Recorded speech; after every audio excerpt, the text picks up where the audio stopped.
Welcome to Newshour. An extraordinary intervention in Britain's industrial heartland. The UK government has seized emergency control of British Steel's Scunthorpe plant, stepping in to save thousands of jobs and protect the UK's last remaining virgin steel producer. It's a story of stalled negotiations, rising global tariffs, and a battle for industrial survival. For decades, Scunthorpe has been the beating heart of UK steelmaking, producing high-grade steel essential for defence, railways and infrastructure. Once a symbol of British industrial might, the plant has weathered a long decline from post-Thatcher privatisations to the pressures of globalisation that left it exposed to cheaper foreign imports and volatile commodity prices. Well, the urgency of this moment reflects deeper anxieties about Britain's industrial future. Despite a decline since the boom of the mid-1900s, British steel remains a key strategic asset. Without domestic capacity, the UK risks dependency on overseas producers, many of whom are shielded by tariffs and propped up by state subsidies. And this fight for survival is about much more than raw economics. It's symbolic. It's connected to the very idea of British identity. This move by the government is being seen as a last stand to defend industrial sovereignty. All of this comes, of course, at a time when global supply chains are fragile and geopolitical tensions are rising. In an unprecedented move, the UK government has seized control of British Steel's Scunthorpe plant, averting its closure and securing 2,700 jobs. The site, Britain's last facility capable of producing virgin steel from raw materials, is seen as vital for national security and industrial resilience. The intervention follows the collapse of talks with Chinese owner Xingye Group, which had demanded over £1 billion in support, far above the government's £500 million offer. Parliament was recalled for an emergency Saturday session to pass the Steel Industry Act 2025, giving ministers sweeping powers to direct operations. The Royal Navy has been placed on standby to escort urgent coking coal shipments, underscoring the government's commitment to keep the furnaces alight. The crisis comes amid growing global trade tensions, with UK producers already burdened by US and EU steel tariffs. British steelmakers argue that the playing field has been skewed by foreign subsidies and protectionist policies, leaving domestic firms exposed. This latest move signals a pivot in government thinking, away from market orthodoxy and towards industrial sovereignty. Officials insist the nationalisation is temporary, but insiders say it may be the first step in reshaping Britain's entire steel strategy for a post-globalisation era. Well, joining us now from London is our reporter Stuart Smith. Stuart, good to see you. Let's look at this then. How are workers and the local community in Scunthorpe reacting to the government's takeover? Does this feel like a rescue or just another temporary reprieve?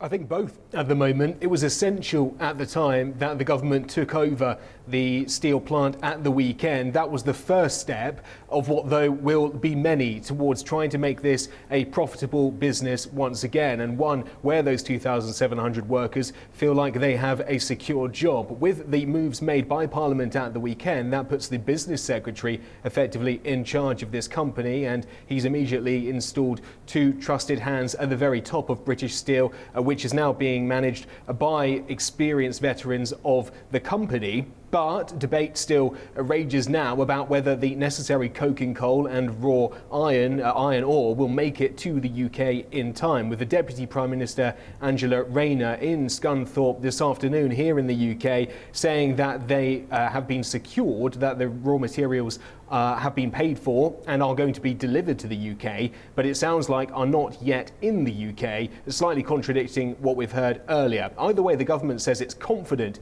that it will receive those supplies, rise, which means the plant will not be forced to cool down and then effectively shut forever, with the plant requiring constant operations, else it'd be impossible to revive. But then there's the question of what comes after that. And what signs are there, if any, Stuart, that this intervention is going to lead to long-term stability for the plant and the town's economy too? Well, for the town, for the workers and for the steel industry, there is a boost of optimism that the government is taking this issue so seriously as to convene on the weekend, the first time since the Falklands War in the 1980s, Parliament on the weekend. So they know they've got political attention. What they haven't yet got is a concrete business case here, and nor even any certainty about whether nationalisation will be the future, i.e. the business remaining in government hands, or whether there'll be a private investor, which seems to be at the moment the preferred course of action from the government, but in the knowledge that that would cost likely billions of US dollars in order to upgrade and reinvest in the plant, London is aware that that is something that it may not be able to find in the short term, which is why the business secretary said that in the short term, nationalisation of the steel company is most likely the next course of action, which leaves still unaddressed what would happen after that and whether indeed steel can be made profitable. But the government says it can and that it's necessary, that as we've seen, it's suggesting with domestic steel capacity needed in the near future for example, upgrading Heathrow Airport, 400,000 tonnes of steel going to be required for that, the expansion of the railways, they use steel in the railway lines, and also perhaps even the new theme park that is going to be built by Universal in England. All of these projects, the government say, show there is a demand for construction in the country which could all make use of British-made steel. Stuart, thank you very much indeed. Well, let's stay in the UK now, but go further up north in the country to North Yorkshire, not a million miles away from Scunthorpe, and join the political commentator Andy Preston. Andy, thanks very much indeed for joining us.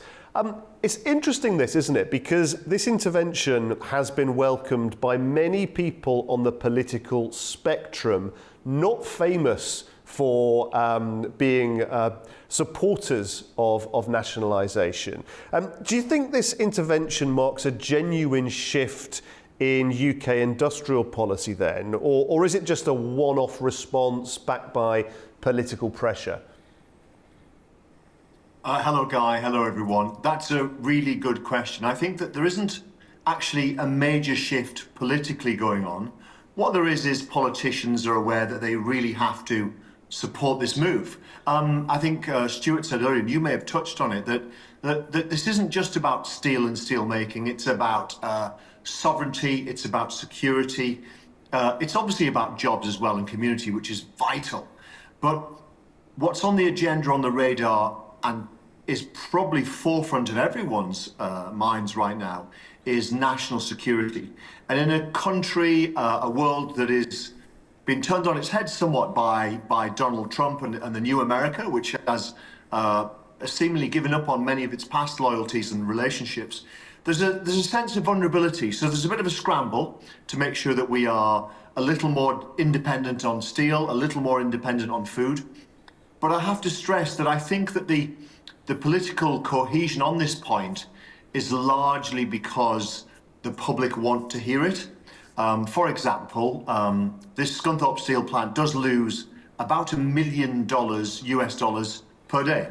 So that's over $1/3 a year, $1 billion over 3 years, at a time when money is exceedingly tight, when we're scrabbling around to our defence budget. This is money that is really hard to find. So other things that are very precious will be sacrificed. It's hard to believe that every politician is united on this. I think what it is, every politician is united in wanting to be seen to be patriotic at this particular moment. As things pan out, expect lots of political fallout, arguments, disagreements. I think nationalisation makes complete sense right now, but a private company should come in and run this at some point soon, because governments, politicians cannot run businesses. The two things don't align well. And Andy, Looking back, just give us some background to this, because I think many people in the UK are up in arms that such an important strategic asset was ever allowed to end up in the hands of foreign entities. How did it happen, and can we consider this a failure of past UK governments? Well, I definitely think it could be considered a failure of past UK governments, but of course, with the benefit of hindsight, all governments make terrible failures that we can all say we wouldn't have undertaken ourselves. I think in truth, if we go back 30, 20, even 10 or fewer years, China was deemed to be less of a threat and more of a very desirable investor into the UK.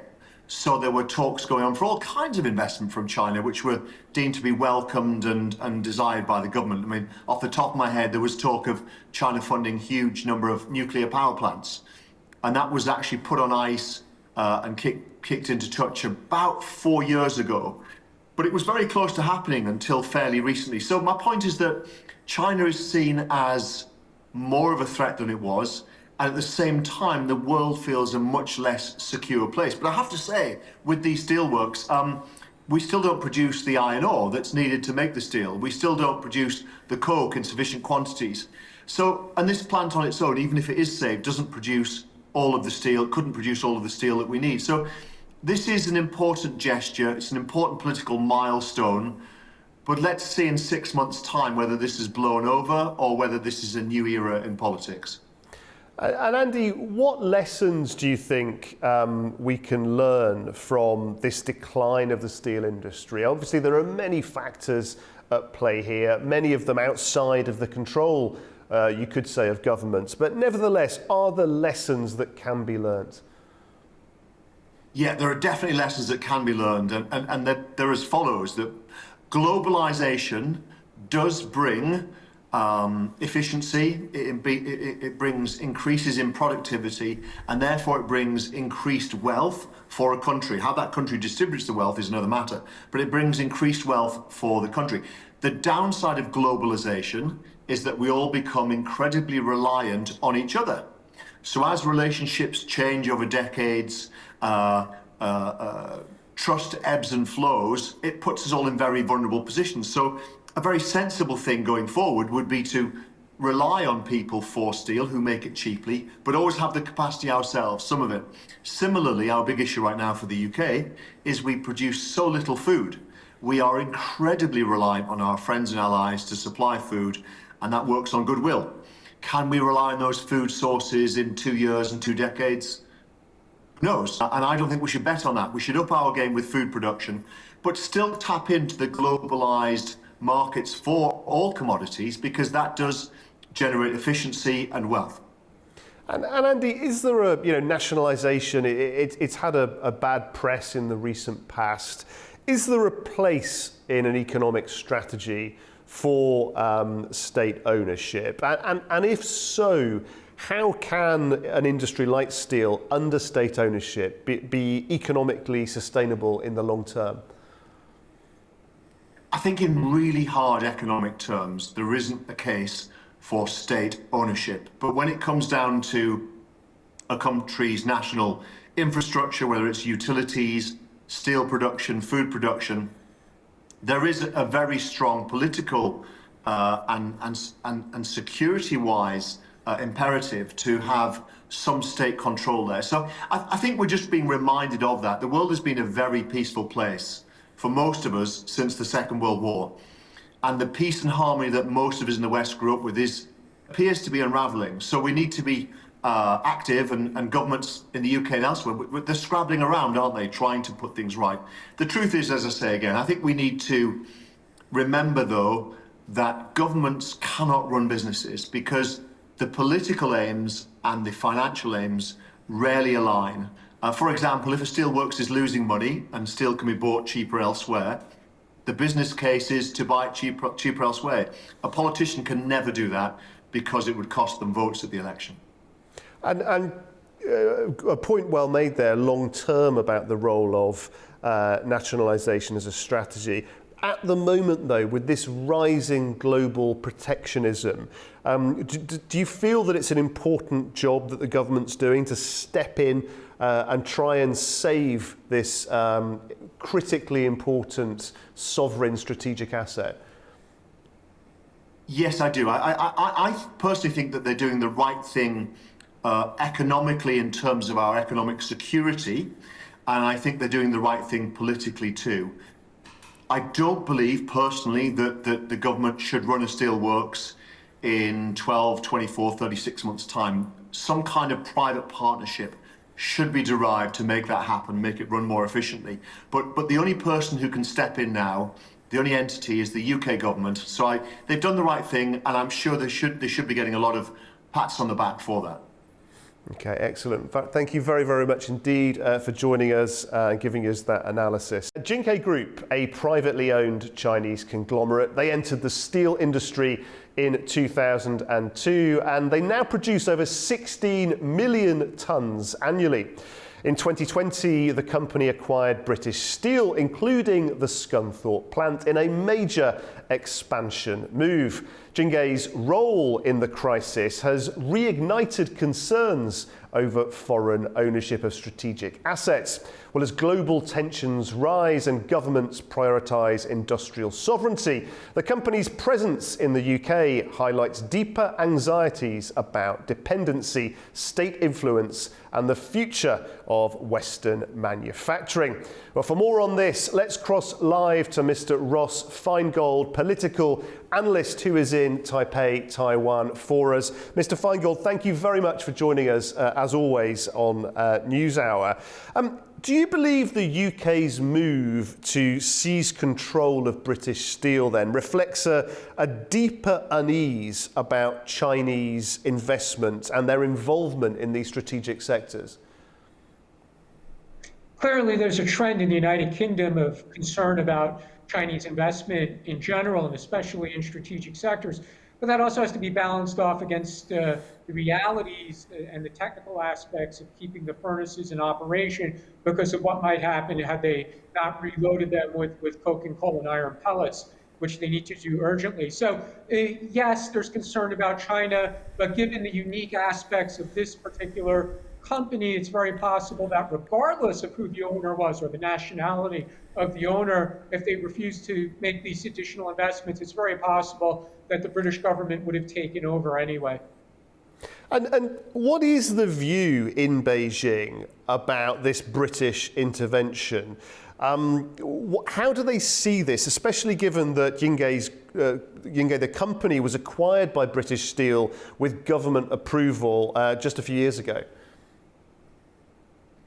More than anger over British government intervention, I would say the Chinese government probably feels a bit embarrassed about how this transaction has worked out for Jinye. It hasn't turned into a success. Obviously, Jinye bought it in 2020 with the hopes of making it profitable. But then there was the COVID-19 pandemic. There's been changes to how people feel about buying Chinese products or Chinese-owned products, various other issues in supply chains in general. And ultimately, Jinye has not made a success of its ownership of British Steel. I think more so than intervention from the British government, I think the Chinese government is simply embarrassed that a Chinese conglomerate didn't make a success over a very high-profile acquisition in the Western world.